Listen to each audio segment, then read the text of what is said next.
as some of you know, what do you need? Oh, okay. So this is maybe a little bit of a tastier session than last year when we talked about, we did wine faults.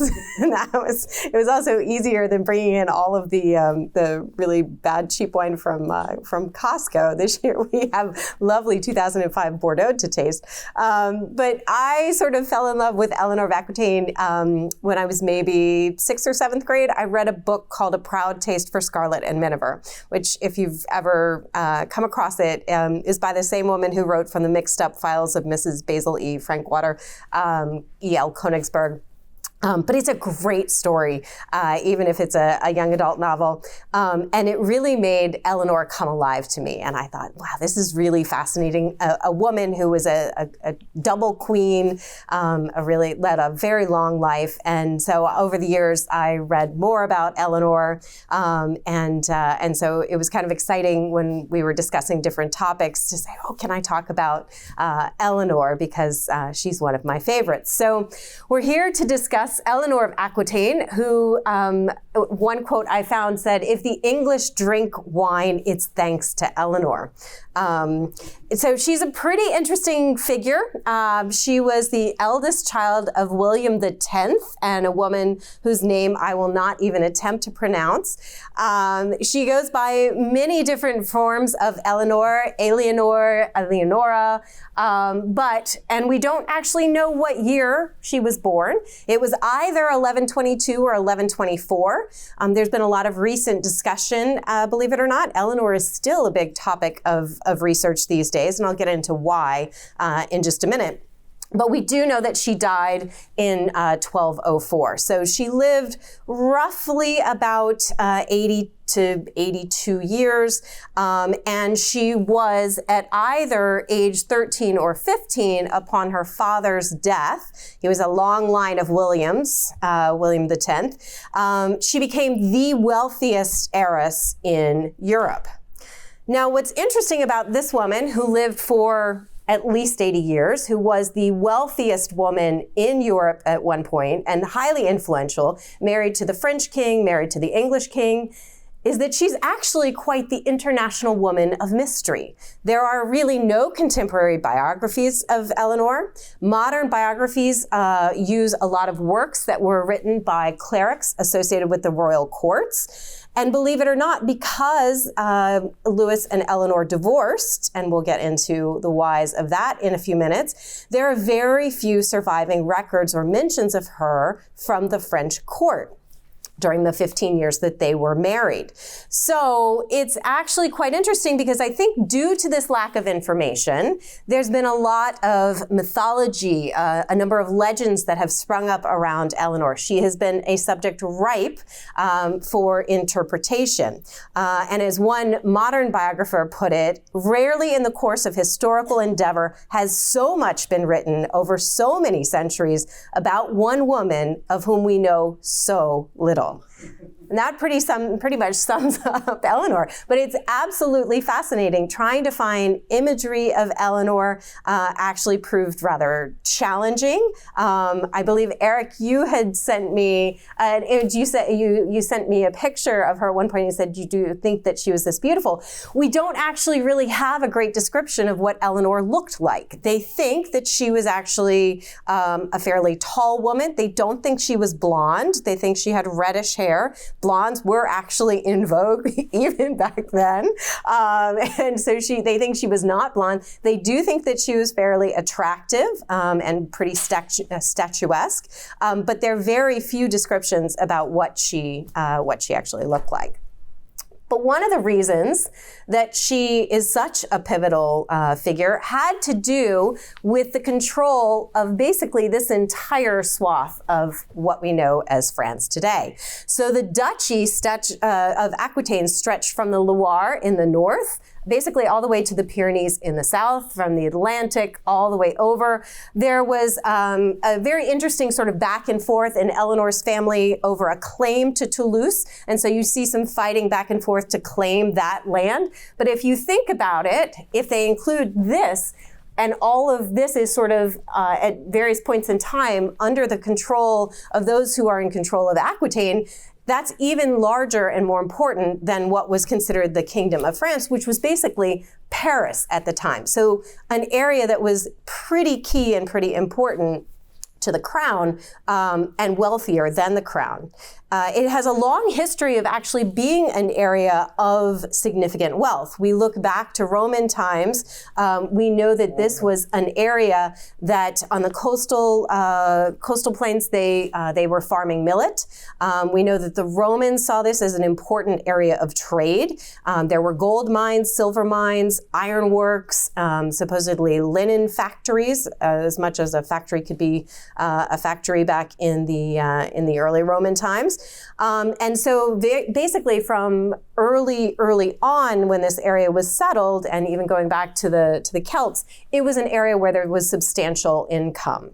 In the 7th century, it was essentially reorganized, and from there it became an independent duchy that was part of the Carolingian Empire. But from a very early time, again, one of the wealthiest and most powerful territories.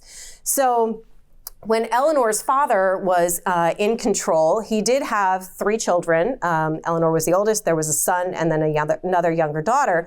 The son passed away, and I believe his wife passed away at that point. And he decided that he would then basically go out on a crusade. So he was going to leave Eleanor somewhere between age 13 and 15 all alone. And so William had the bright idea that he would make her a ward of the then King of France. And so at this age, she became the ward of the king. Her father goes off on a crusade and her father dies. And so the king, realizing that he now has this young heiress, decides that the best thing, the safest thing for her would be to marry the future Louis VII, who was about 17 at the time. And so his son, who because of the way the French did it, had actually already technically been crowned king. He and Eleanor, so aged, again, 13, 14, 15, and a 17-year-old, they got married in 1137. So at this point, it was realized that this, a very wealthy woman, young girl, the best thing to do to protect her, to protect the land, to keep it under the French crown, would be for them to get married. So they get married, but they did agree that the duchy would remain independent of the crown until the future son, because it always had to be about the male heir, was born, who would be then both King of France and also the Duke of Aquitaine. So in 1137, Eleanor is actually crowned as Queen of France. They end up having a first child, who is, of course, not a son, but a daughter, a girl, and then go on to eventually have a second daughter, Alex. So 2 girls married for 15 years. They had a number of nice vacations, some crusades that they went on, but ultimately no male heir. She got a little tired of him. He got a little tired of her. He was apparently very religious. She was not. And so they decided to seek an annulment. In those times, there were various reasons that you could seek an annulment. One is this lovely category where if you were related within a certain degree, you could declare that the marriage should be annulled on the grounds of consanguinity, which is a hard word to say, which basically means you have related blood. And Eleanor and Louis were actually, I believe, 4th cousins. So the marriage was annulled, and the daughters were, however, declared legitimate, and Eleanor was actually restored her land. So she was still the Duchess of Aquitaine, and she was allowed to return home without her children because Louis retained custody of them. But at this point, she was free to go about her merry way. She was about 30 at this point in time. And so what happens next is basically rivals the Real Housewives of France, because we have a new medieval power couple that emerges on the scene. So Eleanor, about a year before, so 1151, we believe that Eleanor and Henry first crossed paths, because Henry's father brought him to the French court because they were there to discuss the ownership of Normandy and Henry becoming the Duke of Normandy. And so they were there at the court when Louis and Eleanor were still together. And it is thought, it's believed, that that's when Henry caught Eleanor's eye. He was a very young, vigorous man of about 18 at the time. She was significantly older.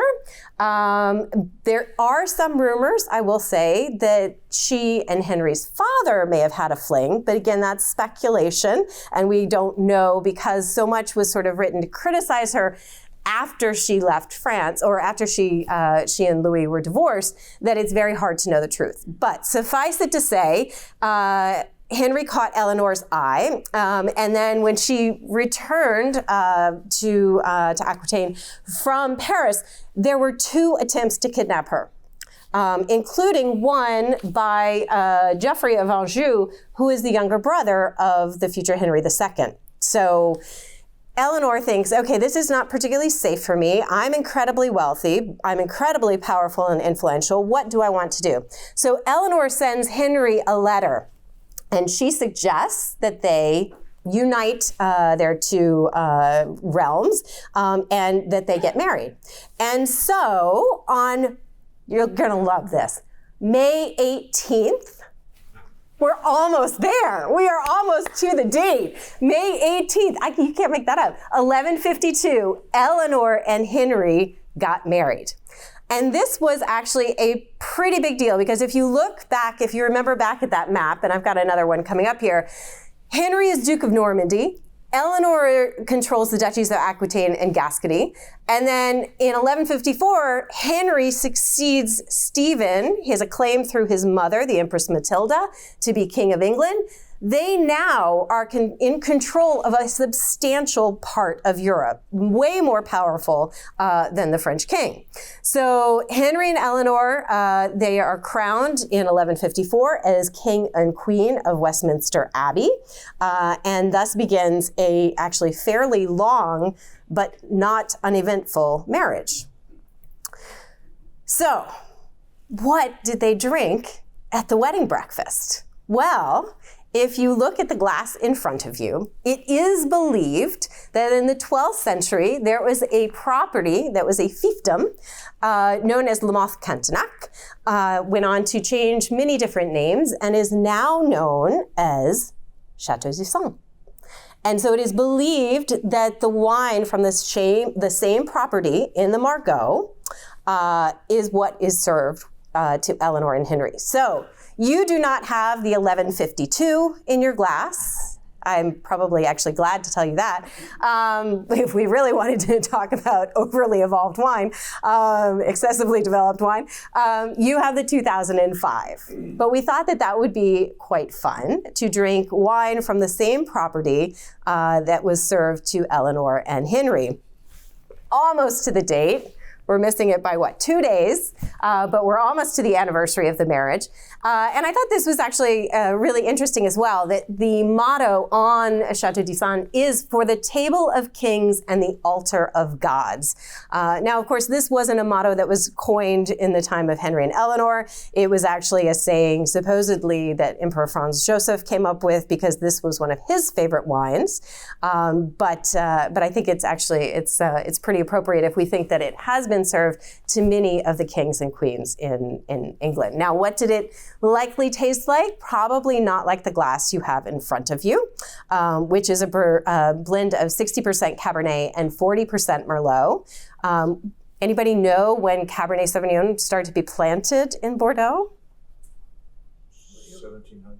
Yeah, so not back then. So they're not actually tasting Cabernet at this point, and probably it was either potentially a very pale, almost sort of rosé, that claret, or it could have even been white wine. We have no way of knowing at this point in time. 1955 classification, Chateau d'Isson had no Cabernet in it. There was no Tené Gris and some other grapes that are hardly used anymore. There you go. So a very old property, though, and so one that obviously has been around for a long time. Because of where it's planted in Cantenac, it can be a little bit more now on the tannic side. And so I think in this 2005, you see that extreme potential for life in the wine due to the tannic structure. It spent 16 to 18 months aging in oak, and about half of that is it was about 55% is new French oak. Any thoughts on the 05? Can I ask 2 questions? The historic part. So, Do you want to get the microphone? no, well, you can repeat the question. No, I mean, it's easy. Okay.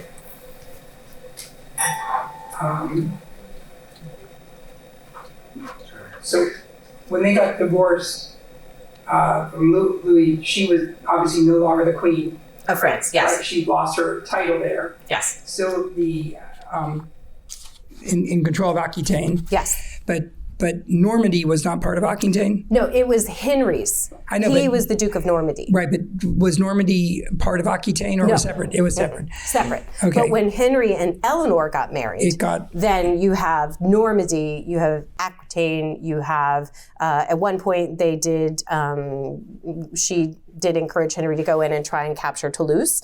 Now, Louis objected. They were supposed to get Louis's permission to get married. Henry and Eleanor, and they did not. It happened within a matter of weeks. She sent the letter, he comes rushing, and they get married. And they did not get permission. And so when Louis found out about the wedding, he actually invaded Normandy. But it was unsuccessful. So you have Henry in control of Normandy, Eleanor with this huge swath through the south in France, and then 2 years later, the Kingdom of England, which also at that point included parts of Ireland. So quite the empire, actually. Quite the empire. You said you had a second question? Oh, those were 2. Oh, okay. So, unlike Eleanor and Louis, Henry and Eleanor had quite the brood of children. 5 sons and 3 daughters. Of course, the first child, the eldest child, was a William. Likely named after her father. He did not live particularly long, though, but they did name the first son William. Then you go on to have Henry, king, the young king who did pass away, Richard the Lion-Hearted, and then all the way at the end here, John, who is also called John the Lackland. The interesting thing about Henry and Eleanor as parents is when you look at the empire that they had, they actually tried to divide it off into little pieces for each of their children. They were actually grooming each child in a way to inherit different parts of the empire. Actually, not to have another king inherit or queen, although it wouldn't have been a queen at that point, sadly, but to have one of their sons inherit the entire thing. They actually were looking to carve out pieces for each of their children, which didn't end up working out that way, but that was the original intention, given where they sent, this was apparent given where they sent each of the boys to live as they grew up. But obviously, with that many children, a huge potential to send your children out and make advantageous marriages throughout Europe. Yes? And Joanna was of Castile. married to the Norman king of Sicily. Yes. And the queen of Sicily. Which at that point was incredibly wealthy and very well positioned. They blew through a lot of money there. But Eleanor actually did go and visit her daughter there. We know that Eleanor did make a trip to Sicily. However, not so happily ever after. Now, for the women out there in the audience, if you think about how old Eleanor is, roughly in 1168, she gets to her early 40s. She's like, I think I've had enough. You're kind of annoying me. You're going off having this affair with Rosamund. And so Eleanor returns on her own to Aquitaine in 1168. There's a little bit of a break in the marriage. Eleanor also at this point, maybe a little fed up with Henry, and she decides to side with their sons in an attempt to overthrow Henry II and put Henry the Younger on the throne. Henry does not take too kindly to this, and thus imprisons Eleanor at a castle called Old Sarum for about 16 years. Now, we have lots of interpretations of this that we've seen in films and in books, that she was, jailed in this prison. What we do know is that it actually wasn't this extreme. We do see Eleanor making trips to various locations. She is let out of prison at various points in time. So we know that actually it wasn't that extreme, that she was locked away in a prison for 16 years.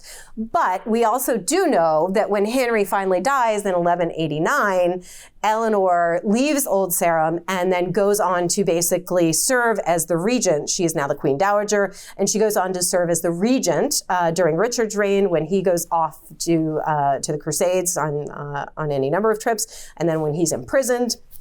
And then she also plays a role during King John's reign as well. So, what does all this mean? Why do we actually care? Well, we look at this, there are a couple interesting twists to all of this. So we have the Angevin Empire, and as I mentioned, once they get sort of Normandy, and we've got actually the Loire, and we've got all of Aquitaine, so all of the territory acquired through marriage, the territory inherited by Henry II, up to England, parts of Ireland, we know that they are pretty much the most powerful couple in Europe.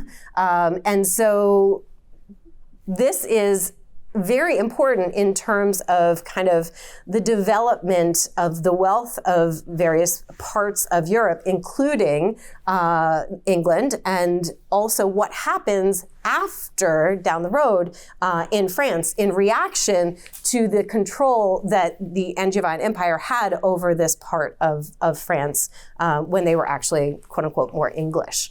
And we'll talk about that in just a second. But we also know that while they were the English king, and that the most powerful title that Henry held was King of England, and I guess Eleanor by extension Queen, that really most of their action was in France, that their main courts were in Angers and in Chinon. And actually, anybody know where Henry and Eleanor are buried? It's not in England. We'll get to that in just a second. This is also, I think, a very interesting map to look at, because it shows you the dark blue up there is the Kingdom of France. And while the outline does indicate that that is all of France, look at the territory and the wealth that Henry and Eleanor had access to. And what do you use wealth for? To fund your crusades, to fund your wars, to fund your armies, and also trade, your ability to control ports. We know that Eleanor's father actually established a port further up called La Rochelle that was incredibly important to the trade moving from France out into England and even into Spain and Portugal. So they really basically dominated all of France compared to the French king. Bordeaux. Why do we care about Bordeaux? Well, we obviously all in this room care about Bordeaux. We know that the history of the region goes back to the Romans. We have mention of vineyards going back to 71 AD. We know that there was very active trade, that it was one in the top 3 for exporting wine back to Rome, was wine coming from this area. So a very active trade in wine throughout France under the Romans, and even writing about wine from this area. Ausonia is a native of Bordeaux in the late 4th century. Excuse me. We know that the English appetite for wine did start somewhere around this time period. And we have very extensive documentation, in fact, better documentation than almost any other trade route between France and England, between specifically Aquitaine and England. We know that Bordeaux was given a monopoly in the production, sale, and distribution of wine to Great Britain. They controlled the exports of wine. Salt was also incredibly important at this point, and so you have Bordeaux producing wine and exporting salt, and so huge amounts of wealth. By the early 14th century, England was taking in roughly 90% of the wine exported from Gascony. Now, this changes over time, but you see this incredible demand for wine that even through wars, even through famines, even through England losing control eventually of France, really it dips, it ebbs and flows, but it stays. And so it really is established and cemented in this sort of latter part of the 1100s, building into the 14th century. We also know that as Bordeaux was turning over more of its land for vines, that they were relying on England for food and also things such as wool and cloth. And so you actually have a reciprocal agreement there. The wine you had at lunch. Did anybody have a chance to take a look at the label? So this is, I don't know if you guys talked about it, but these are old vine cuttings from Massal Selection, actually, from Catena Zapata's family vineyards, 20% whole cluster, 80% whole berry, fermented in new French oak for about 30 days, and then aged in barrel for 18 months. 14.1% alcohol. I think really a beautiful example of Malbec. I think we sometimes think of Malbec as being just, simple and plummy and happy, and this is layered and really just lovely and fresh. And while 14.1, I think it does show, Catena is particularly focused on some of the higher altitude vineyards and keeping freshness in the wine. And I think this is a beautiful example of that. So supple and smooth and yet structured at the same time.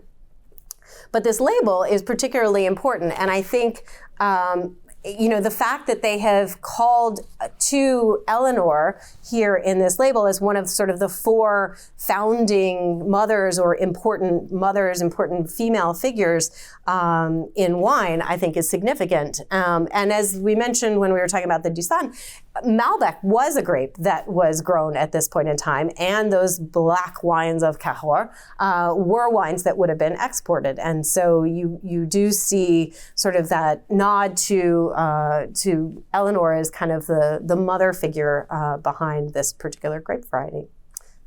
So the importance of Eleanor, a formidable woman, even though we don't have a lot that we can go on, but we have to assume based on her life, the long life that she had, the fact that she was in power, even though she was serving as regent, we know that she was actually in power at various points in time. So we know that she did wield power. She was a woman of influence. She was one of the ones who would go to travel to bring the bride back from the family to meet the new, her son, to go and take a bride to her husband. She was one who would go and negotiate when various people such as her children, were imprisoned. And she is believed to play a very important role in organizing a lot of those marriages for children and grandchildren. So while there may not be a lot of fact, I think we can be confident in believing that. Her position as Duchess of Aquitaine and Queen of England really was one of the key things to help encourage a strong relationship between England and Bordeaux. And the wealth that the wine trade, the Bordelais were not necessarily the seafaring goers, but they were merchants. And those merchants built up a lot of money within Bordeaux and stimulated the economy of the region and led to the expansion of the area under vines. So while there have been many ups and downs, the foundation of Bordeaux, going back to this time period of Eleanor's, made it significantly stronger than most other regions and therefore better equipped to weather bad times. And when you look at also then the impact of, say, something like phylloxera or frost and what happened further down in the southwest areas, which were not as wealthy, because the Bordelais, again, they did sort of favor their wines over, say, the wines of Cahors. Bordeaux was better suited to weather issues such as frost or phylloxera. And when you look today at the way Bordeaux has developed, the way that Burgundy has developed, you can also see those foundations of income, of money, and how that helped an area develop in a specific way. So as Jane Anson wrote, I thought this was a great quote, "War and natural disasters were never far away, but trade was never so impractical or unprofitable as to be unsustainable." You could also add in there that our desire for wine never particularly goes away. So the creation of France as we know it today, this is an interesting one and a little bit more of a newer theory that we've started to see emerge. And that is, if you go back to look at that map, that it's not just the impact that Eleanor and Henry had on the wine trade or on the development of the English Empire, but actually on the development of France itself. Because the argument being that when Henry and Eleanor both passed, what we start to see is those lands start to slip away. Their control over France, their control of the Angevin Empire, their children were not as strong, they were not as powerful leaders as Eleanor and Henry were.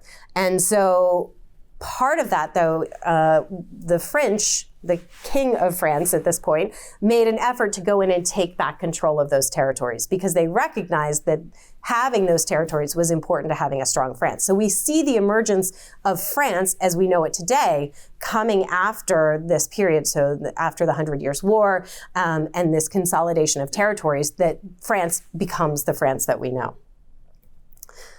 So the grandmother of Europe, the Grande Dame. Although the Angevin Empire does eventually collapse, this union of Henry and Eleanor is pretty profound. And that while Bordeaux might have been reclaimed by the French, actually against the Bordelais' wishes, they held out for quite some time. They wanted the English to come back. And at one point they did, and then the French really kicked them out for good.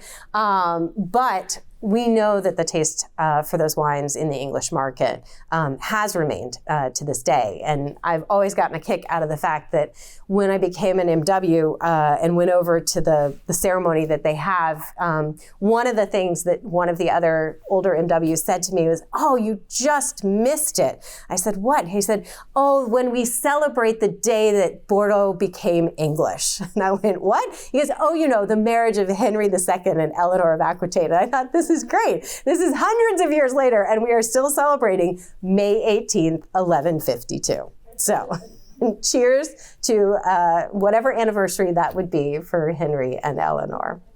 So with that, I am done. Thank you so much for your attention today. I greatly appreciate it. Any questions? Oh, I think it was Eric. Yes. Well, it's interesting. I was tasting it. The 05 in a delicious lush. But what's fun about this Disson is that I acquired it on futures and put it in my cellar for 15 or 20 years. So the corks are pretty clean and the taste should be pretty clean. I just look forward to it having the tannins soften a little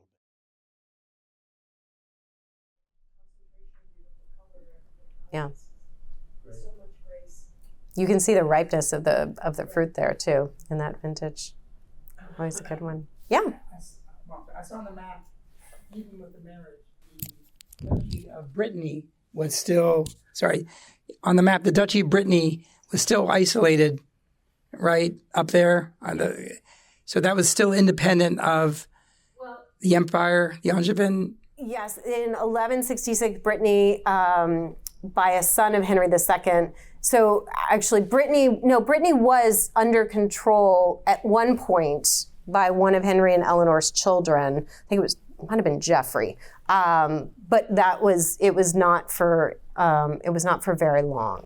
You would just look at the proximity on the map, would have been so easily invaded and taken over. Also, I just thought it was remarkable with her 8 children, at least 2 of them were born into her 40s. Yes. Right. And then not long after is when John was the last one. John was 1166. And I think it's 2 years later that 1168, that she says, okay, I've had enough. There are scholars who actually can track the marriage by these dates. And you can see some gaps, especially towards the end. And they know also that Henry was gone for long periods of time, and that they would each sort of take off into their own directions. Eleanor felt very, very strongly about Aquitaine. And she, at one point, was very unhappy with Henry because she got wind of the rumor that he was actually grooming one of his nephews to take over after her, and she wanted it to go to one of her sons. So there was a lot of back and forth about who was going to control what property when, and she always felt very strongly tied to that area.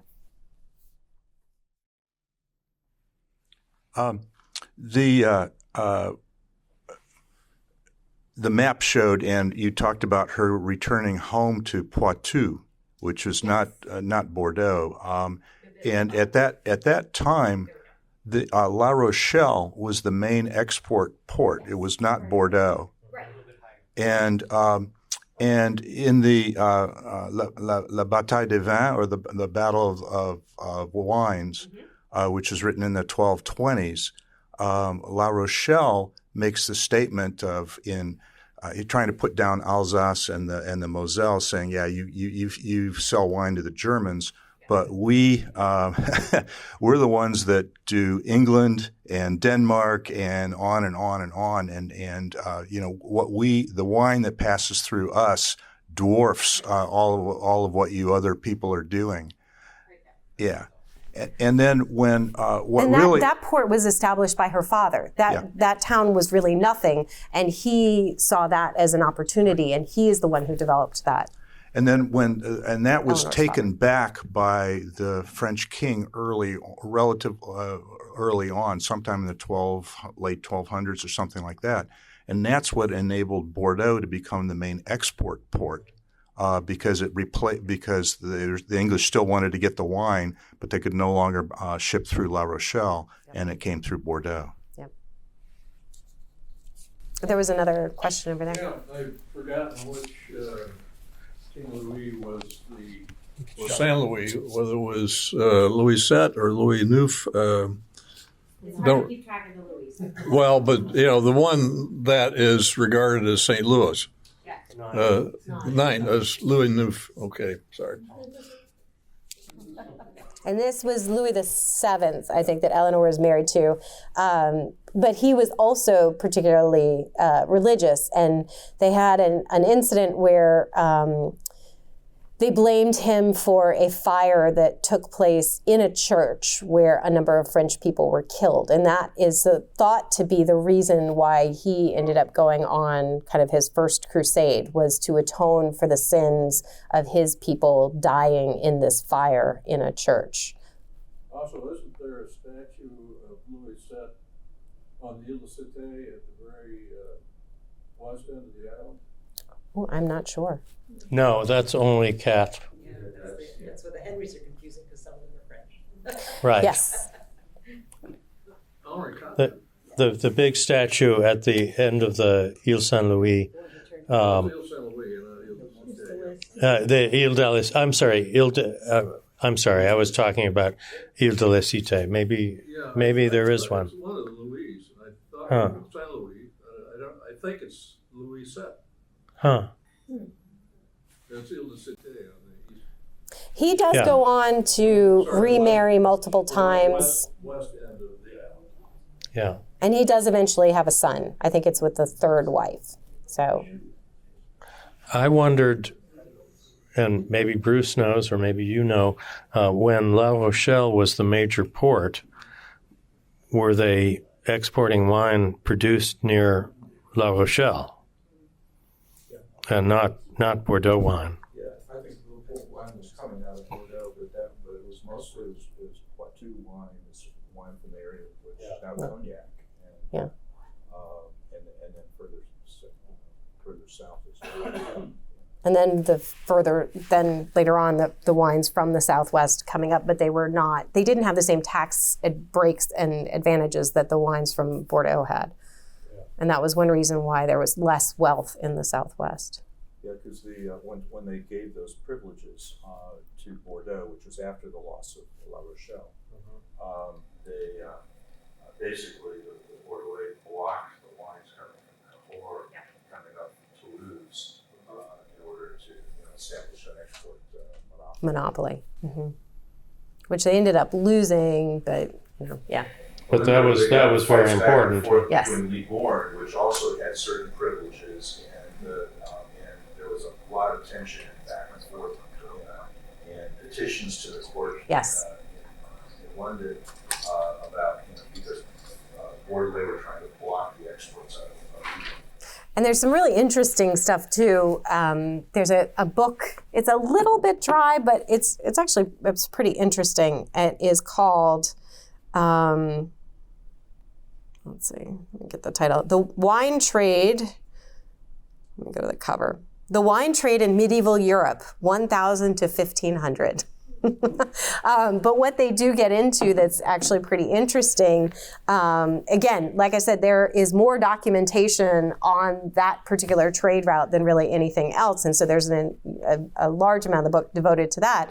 But one of the things that they talk about also is the role of the pirates. And because they knew when vintages were, they knew when wines would be setting sail and going around, it was a trade route that was actually rife for attack. And so you have all these instances of people going in and trying to capture wine ships, and how many barrels could a ship hold, and could they develop better ships that could hold more barrels? So there's all kinds of documentation on that, and petitions, not just about taxes, but we need a fleet to accompany us, to protect us, to get around and to get up to either Bristol or other parts of the UK. And so it's pretty interesting to think about, people trying to attack ships to capture the wine.